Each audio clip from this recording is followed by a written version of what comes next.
podcasts you love. From people you trust. This is Twit. Bandwidth for Maxwell's House is brought to you by CacheFly at CacheFly.com. This is Maxwell's House with Ray Maxwell and Dr. Kiki Sanford. Episode 62, The Effects of Technology on Art.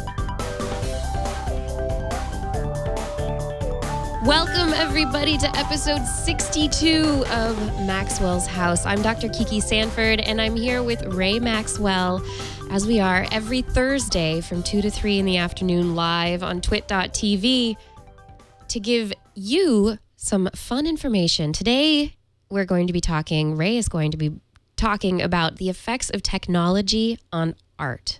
And I think that's a very interesting subject, because as technology becomes more and more advanced, it has not just implications in how we create things, but also the way we think about the way we create things. So I'm really looking forward to this show today, Ray. Hi there. Yeah, I think it's an area of interest that we want to explore, and I've been thinking about it this whole week and trying to do some research. Before we dive into that, though, I have had a fair bit of email asking me what my thoughts are on a couple of news items. And, of course, the one that I got the most email about is, what do I think about the boy controller at JFK? What do you think about the boy controller? Should we allow... Well, is this good? No. Well, let me say. So what's the story? Okay, first of all, the story is a father who is a certified air traffic controller brought his son to the cab of the tower where the controllers hang out, and while he was on duty, the kid had a day off from school, so he was taking him to work with him so he could see what Dad does for a living. And while he was there, he put a headset on the kid, and he said, okay, now I'm going to tell you exactly what to say and when, and I want you to, broadcast this message to this airplane. And so, it sounded something like, the kid in a real high-pitched kid's voice says, Air Mexico 493, you're cleared for takeoff. And, of course, the pilot recognized that it was a kid's voice, but you have to understand that a lot of people were surprised that the pilots were not upset by this. This voice came in, and the message he had was fitting with the flow. 95% of the time, you know what the air traffic controller is going to say to you, given your position, given what's happening. It's a little verbal dance that you do, and you know exactly what they're going to say, and that also makes it easier to understand, and they use standard phraseology. And the kid used exactly the words that his father had told him to use, and he, cleared this aircraft for takeoff, and then the father chimed in and said, guys, this is what you get when your kid's off for a day, from school for a day. And so the pilots knew what was going on. They knew Dad was right there doing the air traffic control. They knew it wasn't. See, one of the dangers, I hesitate to even mention this, but people have used radios to give fake air traffic control information near airports. And, of course, that's extremely dangerous. But the pilots knew instantly that this was coming from the tower and that it was, a kid that his father was an air traffic controller. So they were not alarmed by it, and it came in the correct sequence, and what he was saying was correct, and it wasn't anything out of the ordinary. Now, I think it was extremely poor judgment from a public relations point of view of the father to do this. Do I think people were endangered by it? Not likely. I think the media has overplayed it, and, it's a great thing to overplay. But the father was doing the air traffic control, was right there to correct anything that went wrong. It also sounded to me, listening to the tapes of the broadcast, that it was not a high traffic period. In other words, the air traffic controller was not having to fire off messages rapidly, and that happens at the peak times. But at the slack times, they speak in a very normal cadence, very, with pauses in between and so forth. And that's when this was done, it appeared to me, listening to the recordings. Now, how much, I don't have all the context, I wasn't there, and so forth. But what I am frightened about is I've already heard some people say, well, they shouldn't let anybody in an air traffic control cab.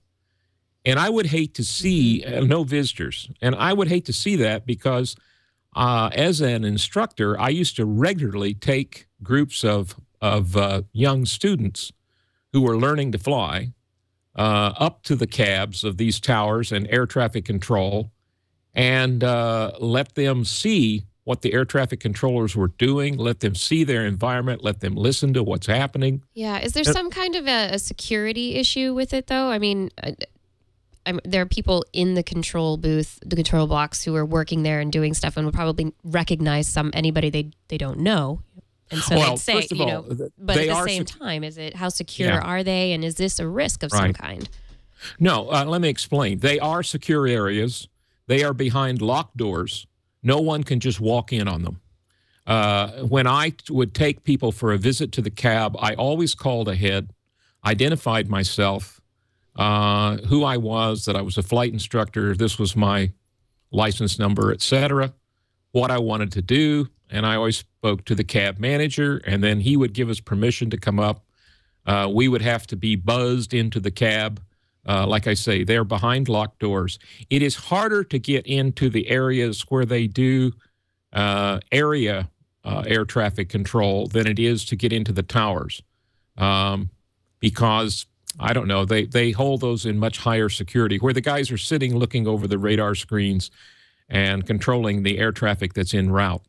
But once again, if you go through the right steps, in the past, it's been possible to visit them and learn about it. And it's an important experience for a pilot to be able to go in.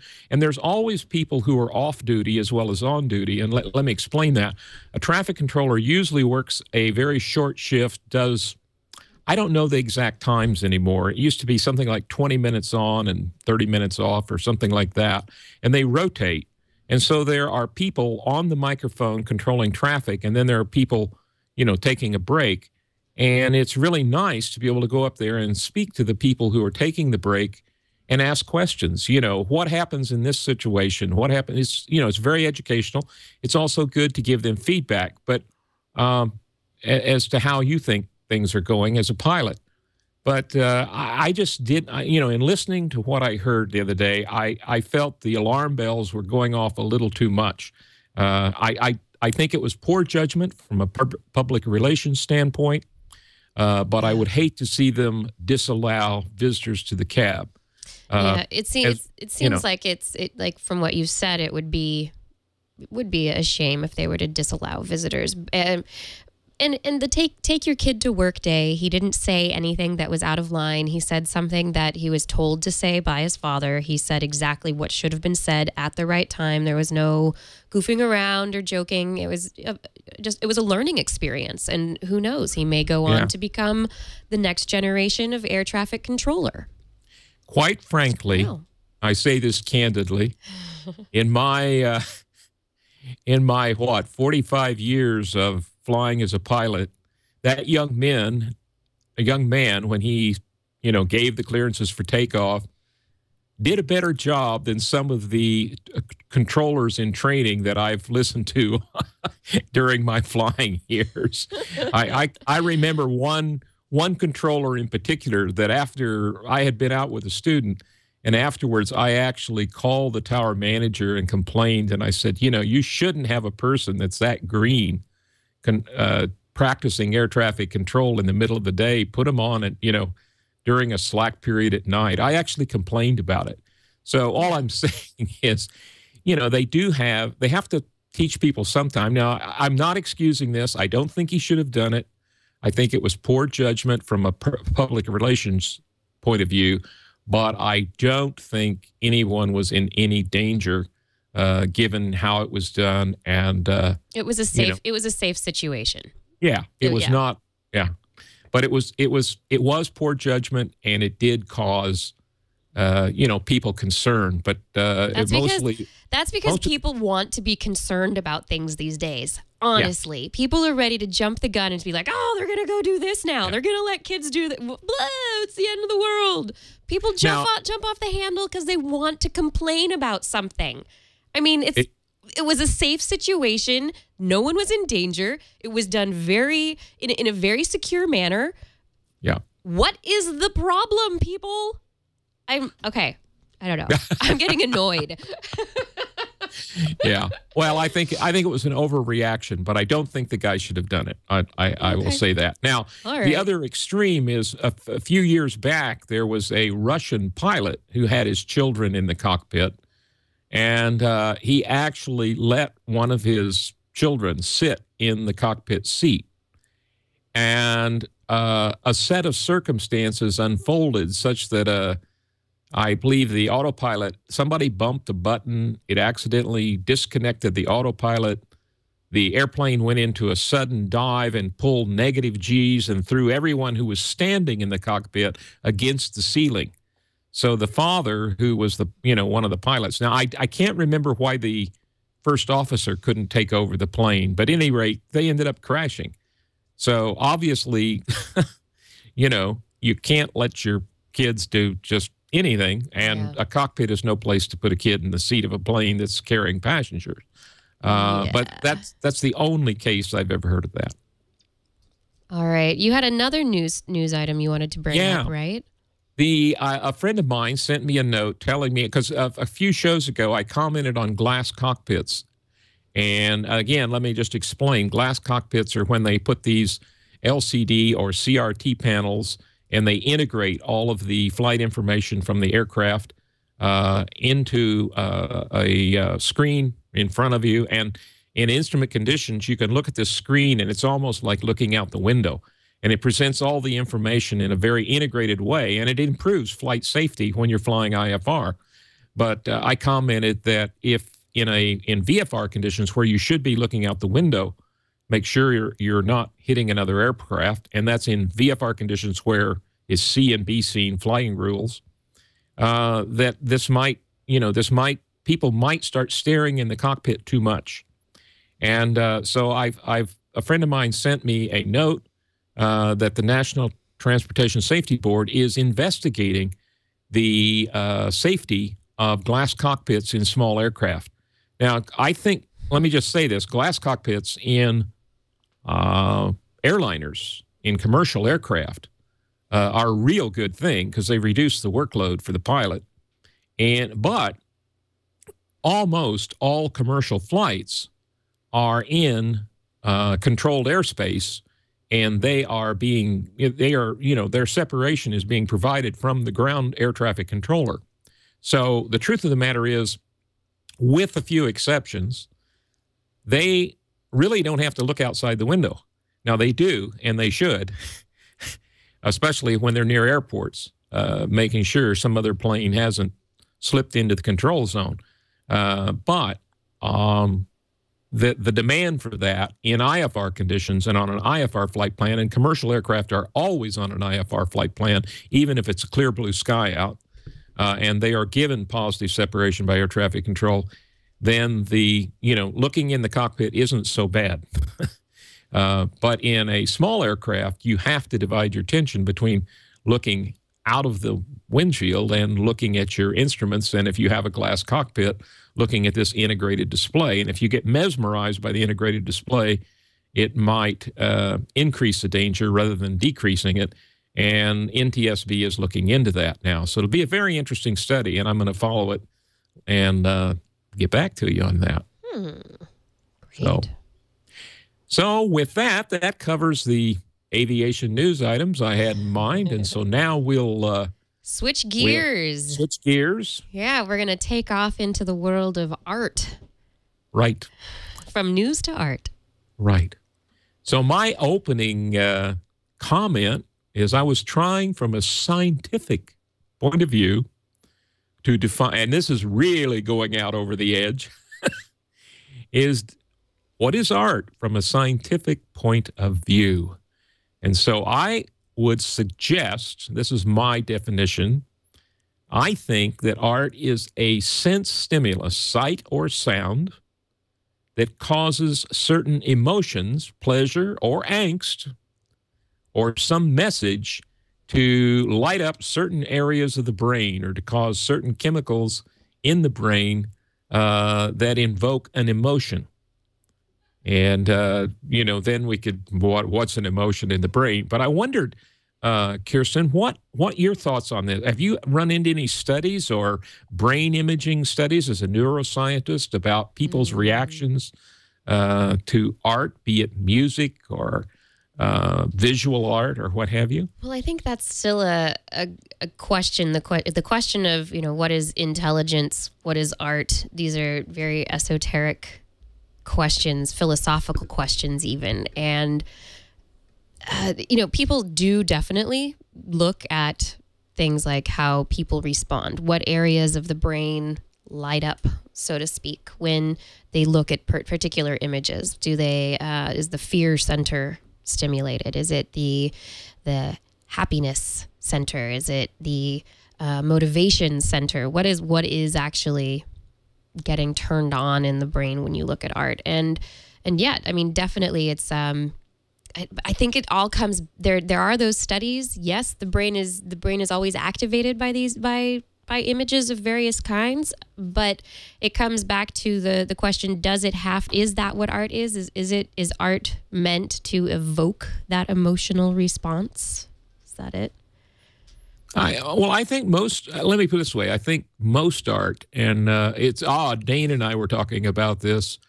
And before the show, and he suggested that the difference between art and craft is that art does invoke some emotion or some message, where craft may just be functional. A beautiful table, somebody may say that's a work of art, but maybe it's just craft. But I think art either it somehow sucks the viewer into it in a fairly intimate way if it's successful art. And let me tell you, I'll digress into a story. All right. Art related. Art related. Yeah. I took an extension course at the University of British Columbia, and there's quite a funny story signing up for it. I've got to tell you. I called up to sign up for this course, and the name of the course was Gestalt Photography. Okay? And I'll explain what that means in a moment. It's just, it's just a feeling. It's, just this general feeling of a photograph. Well, I called up, and this woman answered the phone, and I said, I want to sign up for the Gestalt Photography course. And she kind of tittered and, laughed, and she says, sir, that's Gestalt psychology. and I said, no. I want to sign up for the Gestalt photography course. And she thought that I was misreading the word photography. And I couldn't change her mind. I finally said, ma'am, please turn to page 34 in the extensions catalog. And so she did. And she said, oh my, there's Gestalt photography. Okay, I'll sign you up, Right. But at any rate, this course was very interesting, and I think it has a bearing on what art is. What we studied in this course was that there are different levels. When you look at, this was specifically photography. And when you look at a photograph, there are different levels and different parts of your brain that you use. And at the most primitive level, look at a photograph and only look at it as a two-dimensional design of lines or shapes or what have you. And if it has a very, very strong gestalt or strong impact from a graphic point of view, it will grab your attention from across the room. Like you walk into a gallery and you look across the room and you look at a photograph, and if it has a strong graphic quality, a strong light and dark image, or in black and white image, it has maybe a strong diagonal line or circle or something that's graphic and gets your attention. Mm-hmm. That's the gestalt of the photo. And that will, if you have that strong two-dimensional design quality, that will grab people's attention. However, to get people really interested in the art and to draw them into it, to look at it, you may represent the third dimension. Now, I want to point out that in early artwork, prior to the Renaissance, the third dimension and perspective was usually not represented. So learning to read a third dimension into a photograph is actually our culture and is not innate in the human brain. If you take a child and put a photograph in front of them, quite often they don't read the third dimension into it. And if you look at primitive art from areas like, the Eskimo art is often very two-dimensional, or some of the African art. And if you think about it, there, quite often in the Arctic, there isn't a third dimension. You know, it's a whiteout condition. And perspective is not represented in that kind of art. So representing perspective in a photograph is a culture. Reading the third dimension is a culture thing. You learn it. You don't have that innate ability. And this teacher of this course explained that to us and demonstrated it. So finally, in other words, to be a really top-notch photograph, I think, you need a gestalt, that is a strong graphic impact that hits you in your gut, hits you at your lowest levels of your brain, which you're born with. And then culturally, you may represent and read in the third dimension. And then I find that human objects or things that conjure up a story. Like I put a pair of glasses in one of my photographs, and I took it with and without the glasses, and it's much stronger with this pair of glasses lying on this table. People look at the glasses and immediately start thinking about whose glasses those are, and you know what that means. It adds to the story somehow. Yeah. Yeah. And they start making up their own story in their head, so they interact with the art. So if there's some object that they can interact with and create their own story. Note to self, always put a pair of glasses in the photo. Yeah, right, no. right. Yeah, exactly. But at any rate, that's my take on what makes strong photographic art and so forth. But let's back up the truck a minute, and I want to just comment on two other areas where technology, I think, has had a profound effect on art. And the first one that comes to mind is music, because, boy, there have been some big changes in the creation of music in the last 10 years. First of all, digital recording. I mean, when I was a kid, if you wanted to record something, you had to have a tape recorder, or even before that, a wire recorder. And you needed a good microphone and a good preamp. And of course, Les Paul came along and started doing multi-track and echo effects and so forth using tape recorders. And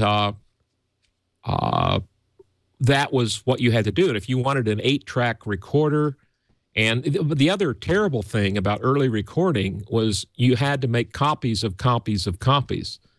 And analog recording, each copy picked up more noise and deteriorated somewhat.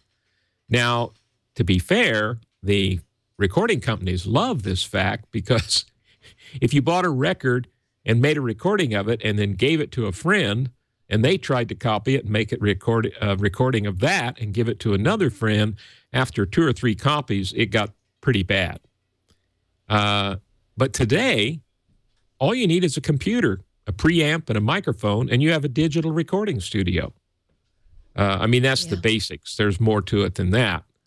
But in addition, back in the tape days, you had to get out an X-Acto knife and cut tape and tape it back together when you're editing tape. And now, I love I love the fact that the terminology is still held over from the physical manipulation of tape.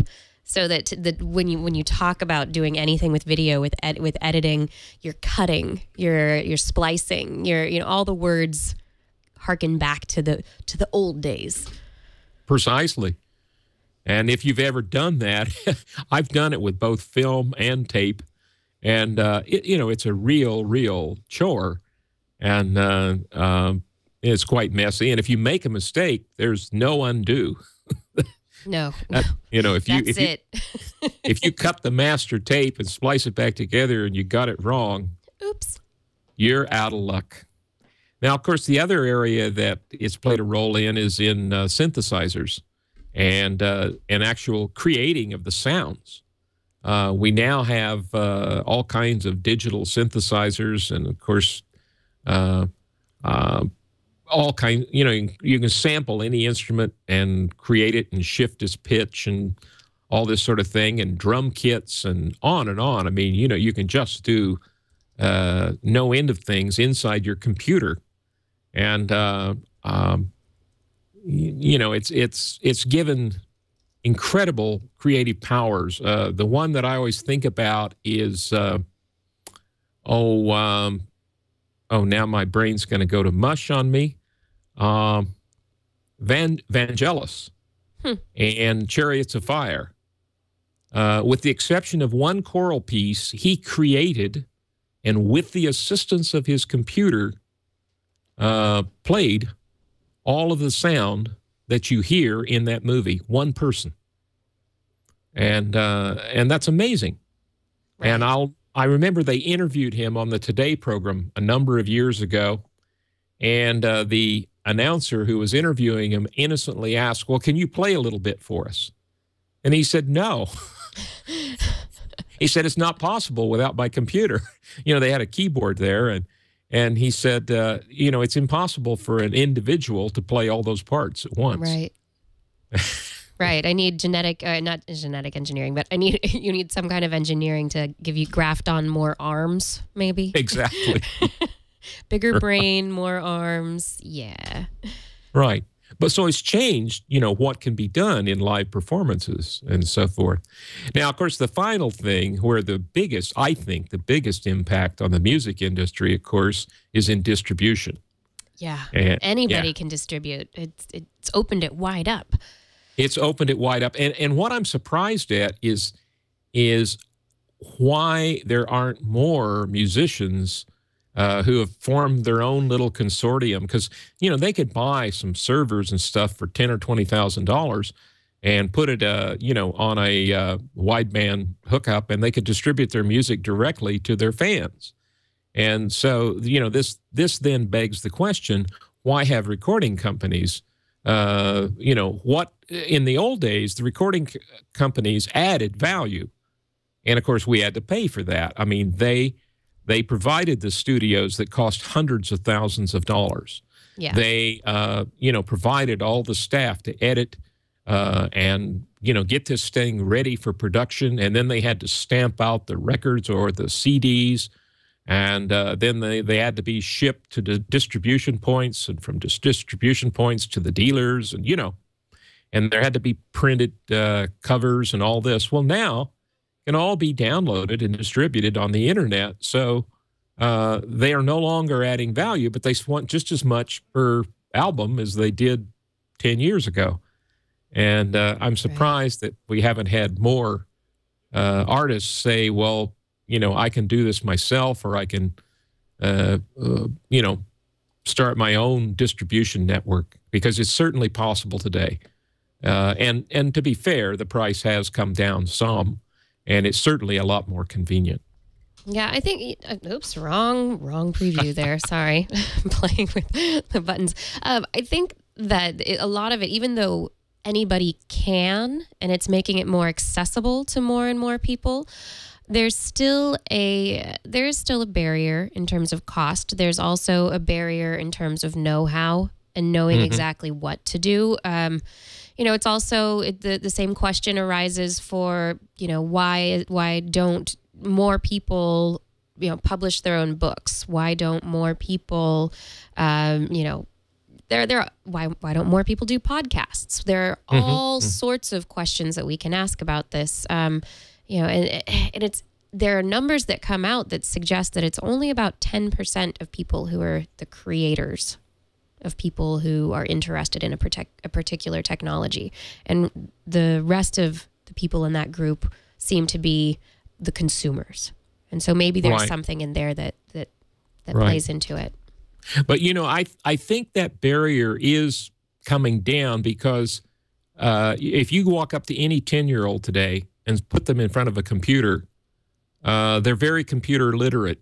And if they do projects in school that involve sound or video, and almost every kid is now, that barrier is going to come down, I think.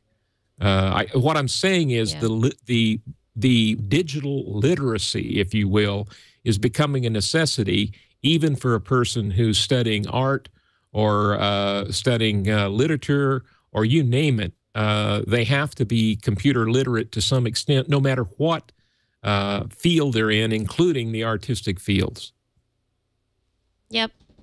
I think that literacy is definitely, I think you're right. And as that happens, of course, the barrier will be lowered to getting people into that area. Okay, the next area I wanted to touch on was film and video. And again, I just mentioned briefly the HD digital cameras that are available now. Imagine if Steven Spielberg, when he was 16 years old, had access to a HD video camera for $1,000. He was shooting with 16-millimeter camera, and his film was costing him, I don't know, $10 or $15 a roll to buy and process, and then edit with a razor blade and whatnot. And now with digital editing, and then the other creative area, of course, is computer-generated imagery and ray tracing. And, imagine young people playing with that, almost doing their own cartoons. And again, we get to the problem of distribution and DRM and the angst of the current video and film distribution companies. And they're desperately trying to protect it. Of course, I'll leave that. Leo has commented on that many, many, many times in other shows. Yeah. And then that brings us to photography and art reproduction. And which is an area that, for the photography area at least, is an area of some expertise of yours. Absolutely. I have worked in this area in all aspects of it. I did technical support for digital cameras. I have done technical support for a number of commercial photographers here in Vancouver. When they're doing a studio shoot, I have given them technical support and helped them. The other area I have, of course, worked in is proofing in the printing industry, and worked for a company that built high-tech equipment for the printing industry. So this is an area that is near and dear to my heart. And I have worked with a number of artists in reproducing their artwork. But I want to go back and talk about the technology that's had a big impact on that. One is, of course, the digital camera. I won't digress into a long thing on that, but digital cameras have totally changed how we work today. There's no cost to shooting. It's battery charges. Just, we all shoot as many shots as we want. Do you think there's something there, though? Maybe to all of the artistic endeavors, everybody can produce whatever they want, shoot as many pictures as they want. And suddenly, is it really art if you're picking one photo out of 100,000? That, oh, look, I got a good photo. What does that do to what art is? Well, I think there's two kinds of art, and it depends on which kind you're speaking of. There's the one kind of art I call call shot pool art, which is you pre-visualize exactly what your final piece is going to look like. And then every step of the workflow that it takes to produce it. So I decide that I'm going to take, imagine I'm going to take an air-to-air shot of a glider in front of a beautiful snow-capped mountain. I may preconceive exactly where I want the glider to be with respect to the mountain. I may preconceive what lighting I want to shoot it in, whether it's evening or morning light or what have you. I may completely, act as my own art director and decide exactly, what it is I want to create in the final printed piece.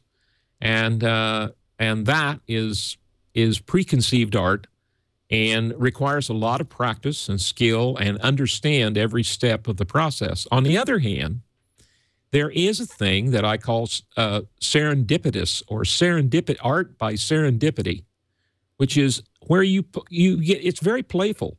You go out and you shoot away and you keep looking at what you've got and then changing things. And it's just a big experiment of trial and error.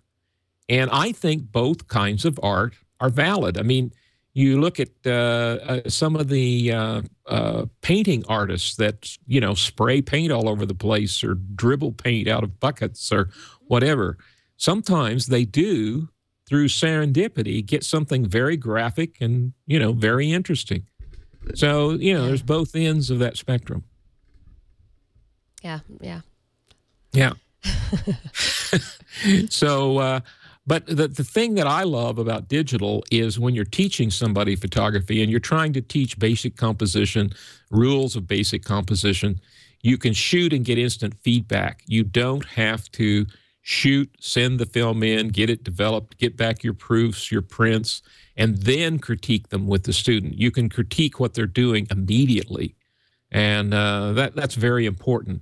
But if you want to hear some really interesting discussions on that part, go to lenswork.com, which is Brooke Jensen's site, and listen to some of his podcasts, because he is a photographic artist and publishes some of the top photographers in the world. And he has a lot to say about the impact of digital photography on the art world. And he has no problem with shooting away and then choosing, the best shot if you have, somewhere where you're going. And, if you treat it as an experiment and you know where you're trying to go with it. Yeah. So what was the website again? That's lenswork.com. lenswork.com. And I have worked with Brooks a number of times. I have taught the color segment of some of his courses that he teaches to the top photographers. He taught a course on publishing coffee table books, in other words, very high quality printing. And I did the color segment for him in a 4-day course that he gave. And if you go to Brooks Jensen Art in the lower left-hand corner there on the lower side, go through some of the galleries there and you'll see some beautiful black and white work that he has done and that I think is amazing. And there's even some PDFs you can download and view on your screen for free that I think are quite breathtaking. Anyway, he's got some beautiful work. It's oh yes, the composition is great, and it's a lot of interesting gradations from the black to white spectrum. Yes, yeah. And again, you can look at those pictures, and they have very strong graphic impact as just a two-dimensional design. You look at that picture in the lower left-hand corner with that strong diagonal line. That has graphic impact, and then you start reading in the third dimension, and and you can start to tell a story about what's going on there. So that illustrates the point.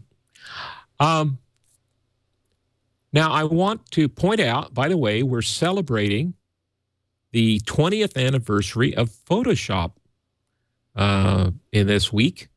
And Adobe sent out some notices on that. And I want to say that every time you bring up Photoshop, one topic that always comes up is what are the ethics of using Photoshop? Because in the early days of Photoshop, I remember National Geographic got in big trouble because they had a cover shot and they moved a pyramid to make the picture better, but people immediately said that's not the way it is in reality, and this shouldn't happen because photographs are always supposed to tell the truth. Are they though?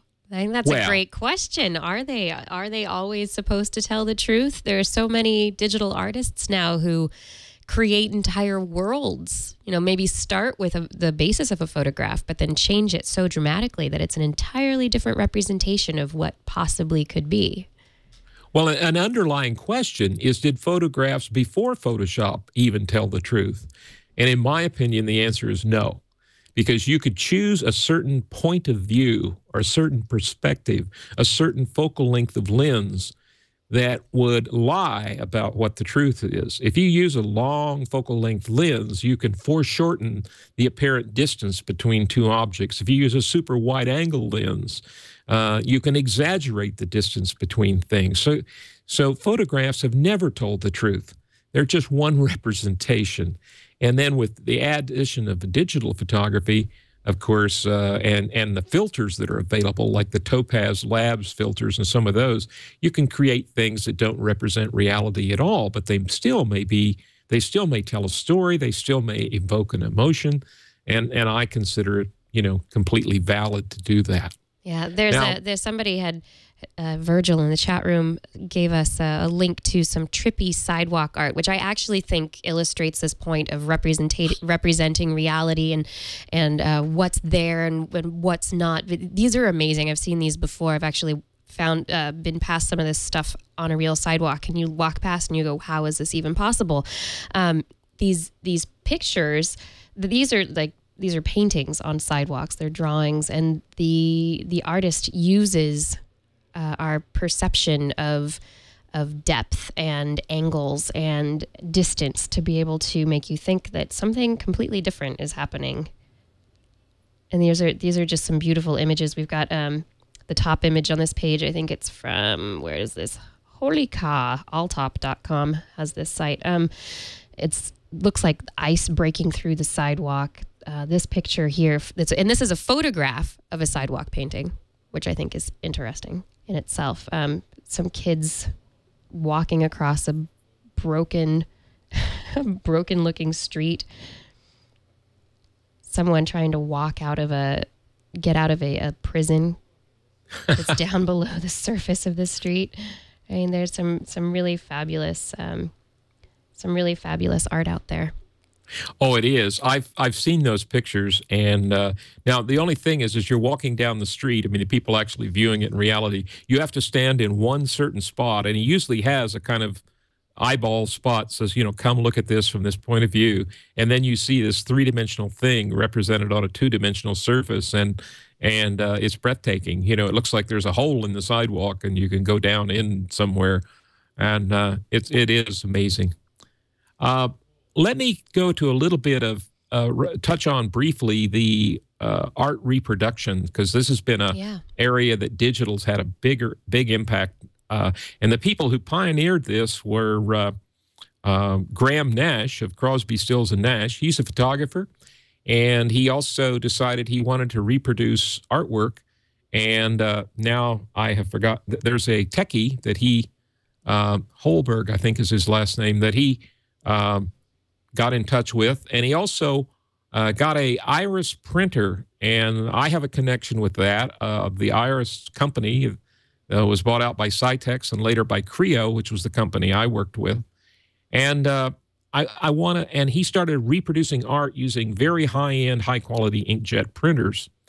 And I want to back up the truck a second and look at the history.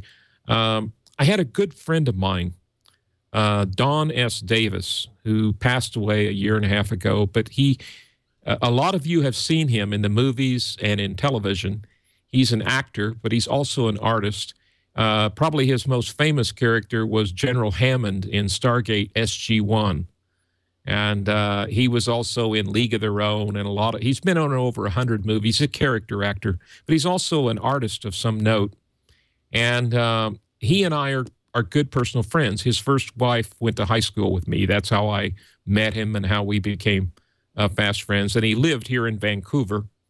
And any rate, he wanted to have his artwork, he did a lot of artwork with pen and ink, and he wanted to have it reproduced using an etchings press. Now, you've all heard the line, "Come up to my apartment and see my etchings," So, I haven't heard that one. Oh, you haven't heard that one? It's out of some old movie. But at any rate, Don wanted to have his art reproduced on an etching press, which is what an old technique. Now, it's where limited editions come from, in my opinion. An etching press used a copper plate, and you etched into it your design, and then you pressed ink onto the copper plate and then wiped off all the excess ink, and then you put an absorbent piece of paper and you ran it through this press that would put several thousand pounds per square inch, and you would then pull the paper off, and you would have a print that was a copy of the original design. Now, the problem with this is the plate was quite soft, being made of copper, and after about 200 pulls, it would just, the print would start getting poorer and poorer as you neared approximately 200 prints. So, you could never make more than about 200.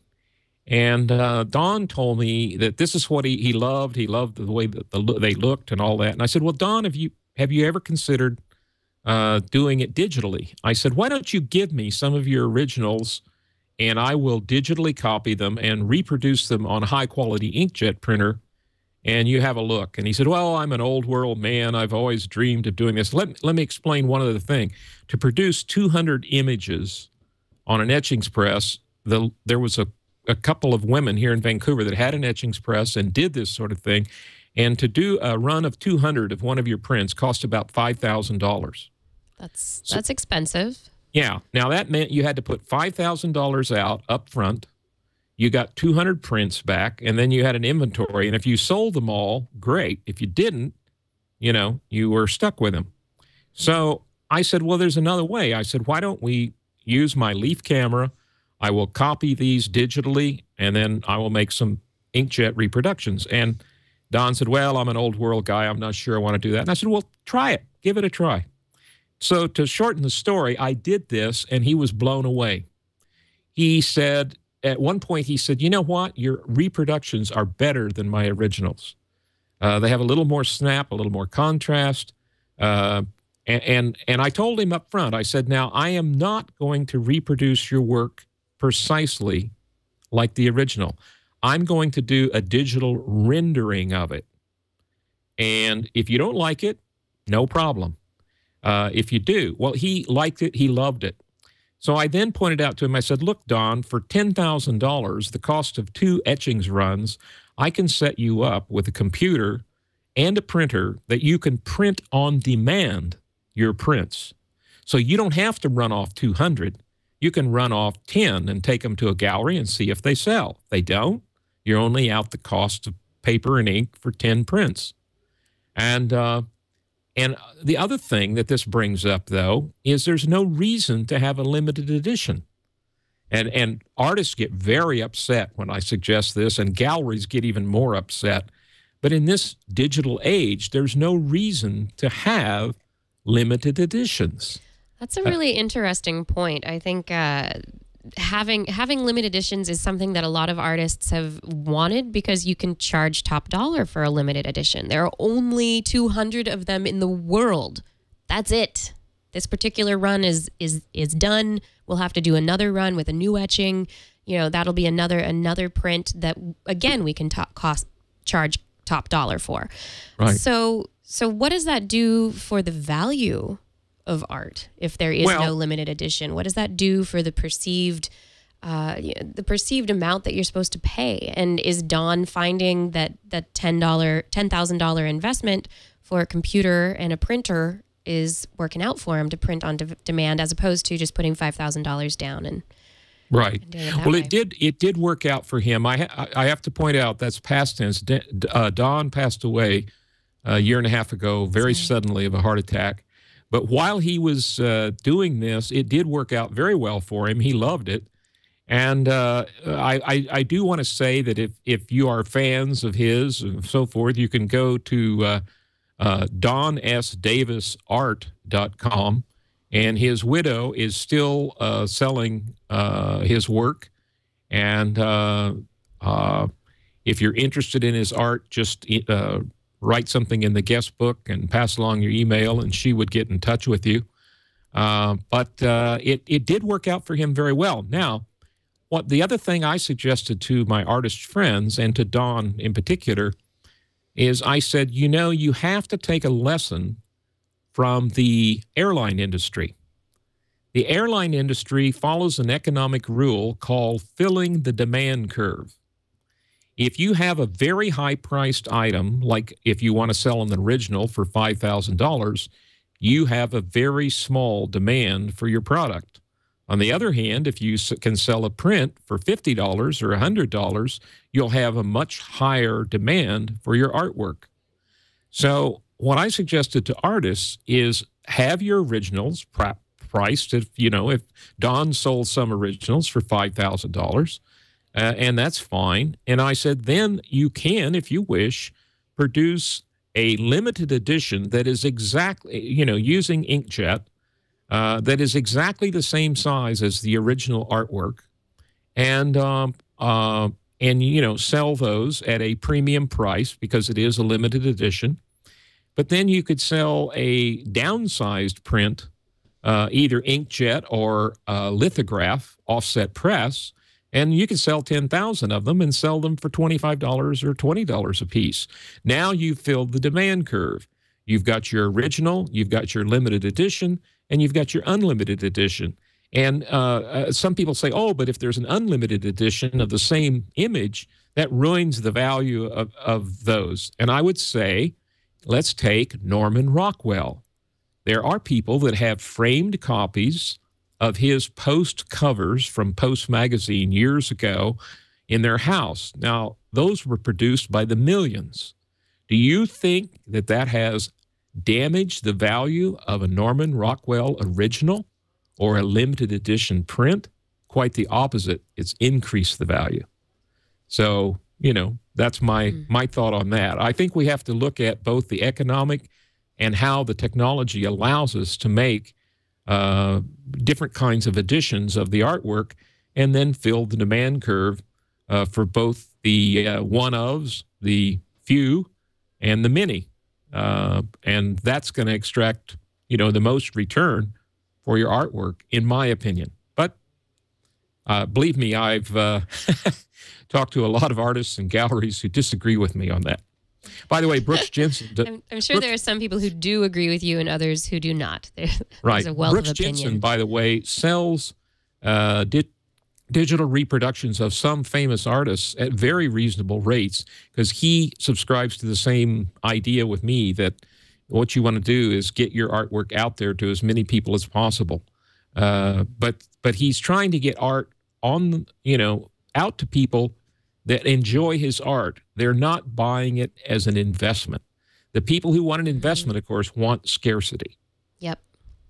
They want the originals so that they don't have to worry about other people having more copies and diluting the value of that original. Right.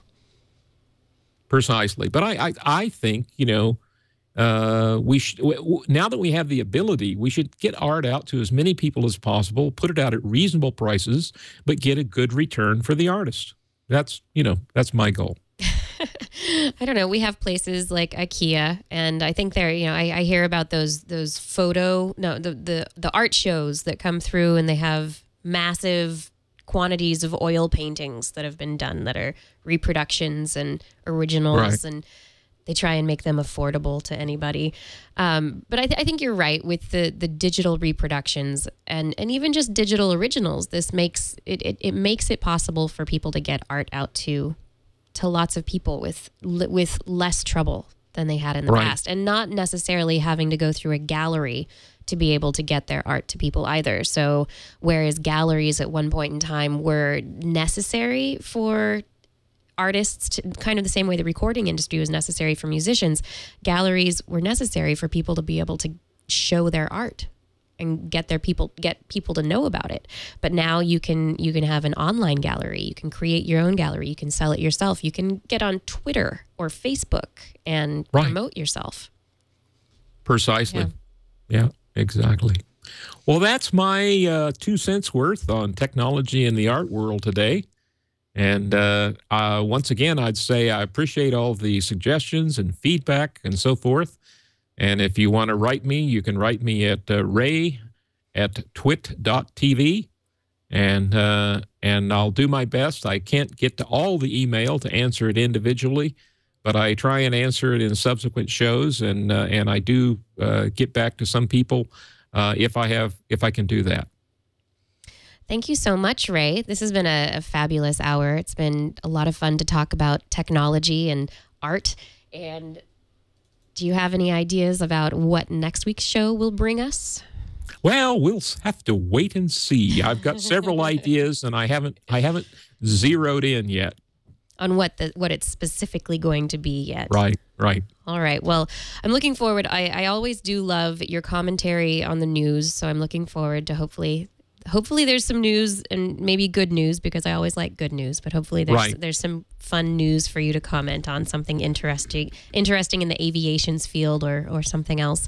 And if anybody out there, you can find this show later on the Twit network. It is, do you know what the twit.tv/MH is where it is housed, and you can go listen to it in audio format at any time you please. So if you would like to come back later. And of course, it's on iTunes and odtv.me as well. So it's being broadcast on so many places now. Leo has done a fabulous job. Yeah, it's great. The shows are getting out there. The video still is relatively limited, but the audio is getting out there. It's spreading out into the world, hopefully infecting people with ideas of technology and science. That's what we're hoping. Yeah. Well, thank you very much. This was really interesting. I'm probably going to be distracted while I try and have a conversation with the guest on my show while I'm thinking about all the things that you've brought up today. All sorts of things to think about. And I guess that's it for Maxwell's House. Join us next week. Thanks for listening.